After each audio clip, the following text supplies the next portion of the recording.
እግዚአብሔር ከኛ ጋር ከሆነ ማን ነው የሚቃወመን? ማንም አይቃወመንም ነው አይደል? ሬቶሪክ የሆነ ኤክስፕሬሽን ነው፣ ውስጡ መልስ አለው። እግዚአብሔር ከኛ ጋር ከሆነ ማን ይቃወመናል? ማንም የሚል መልስ አለው። ለገዛ ልጁ ያራራለት፣ ነገር ግን ስለ ሁላችን አሳልፎ የሰጠው ብቸኛ ልጁ ኢየሱስን ማለት ነው።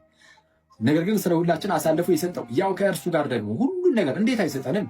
ይሰጠናል የሚል መልስ አለ። ይሰጠናል። እግዚአብሔር የመረጣቸውን ማን ይከሳቸዋል? ማንም። እግዚአብሔር የመረጣቸው ነው። ማን መክሰስ ይችላል? ማንም አለ። አሁንም ማንም የሚል መልስ አለ። የሚያጸድቅ እግዚአብሔር ነው። የሚኮንንስ ማን ነው? ማንም። አሁን ይሄ ማንም እያለ የተናገረ የመጣው ለምንድን ነው? የምርም ከሳሽ ጠፍቶ ነው? ከሳሽ ጠፍቶ ነው? በፍጹም ከሳሽ ጠፍቶ አይደለም። ከሳሽ ጠፍቶ አይደለም። ከሳሽ እንዳለማ መጽሐፍ ቅዱሳችን በግልጽ ይናገራል። የወንድሞች ከሳሽ ተጥሏል ተብሎ እንደተነገረ ከሳሽ አለ። በዙሪያቸው ብዙ የሚያሳድዷቸው ሮማውያን አሉ። ለምሳሌ የሚገባቸው አይሁዳውያን አሉ።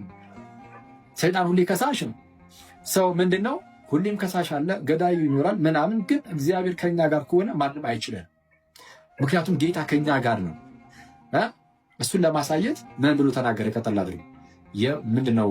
እግዚአብሔር የመረጣቸው ማን ይከሳቸዋል? የሚያጸድቅ እግዚአብሔር ነው፣ የሚኮንስ ማን ምናምን እያለ በጣም በሚገርም ድፍረት ይናገርና ያ ድፍረቱ ግን ክርስቶስ ላይ ነው የሚያርፈውና የሞተው ይልቁንም ከሙታን የተነሳው በእግዚአብሔር ቀኝ ያለው ደግሞም ስለኛ የሚማልደው ክርስቶስ ኢየሱስ ነው ብሎ ሲናገር ክርስቶስ አለና ስለኛ የሚማልድ እነዚህ ነገሮች ሁሉ አያስፈሩም።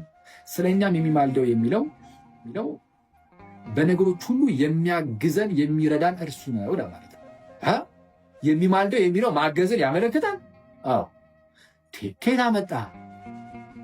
መጽሐፍ ቅዱስን በጣም ስለምንቀበል ማለት ነው። የትም ሳትሄዱ እዛው ጋር ሮሜ 8:34 ላይ የተጠቀሰው ዝምላችሁ ከፍ ብቻ ብላችሁ የዛው 27 ላይ የሚማልደው የሚለው ለመንፈስ ቅዱስ ተነግሯል እና በምን መልኩ እንደገባ ቃሉን ተመልከቱ። ቁጥር 26 ላይ የሚለው ከፍ ብላችሁ በጣም ቀላል ሮሜ ምዕራፍ 8 ቁጥር 26። እሺ አንድ ቃሉ ጋር ግን ብጠይቅህ ደስ ይለኛል።